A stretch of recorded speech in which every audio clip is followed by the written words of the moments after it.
حیدرآباد سے ہمارے regional bureau chief Raheel Ahmed Abbasi کی رپورٹ کے مطابق ادارہ تعلیم القرآن فیض مصطفیٰ کے زیر اہتمام چوتھے سالانہ عظیم الشان سرور کونین صلی اللہ علیہ وآلہ وسلم محفل میلاد اور ناظرہ مکمل کرنے والے طلباء کی اسناد و انعامات تقسیم کرنے کی تقریب کا انعقاد۔ تقریب لطیف آباد 8 نمبر تشریفات جامع مسجد محمد عدنان اکبر سلطانی کی رہائش گاہ پر منعقد ہوئی۔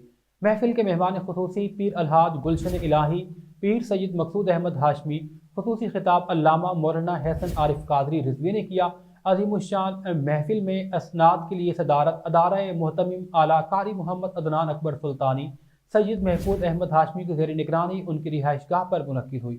نقابت کے فرائض نوید فاروقی نے انجام دیے۔ محفل کا آغاز تلاوت کلام پاک سے ہوا۔ سعادت حافظ عبد الرحمن اتاری نے حاصل کی۔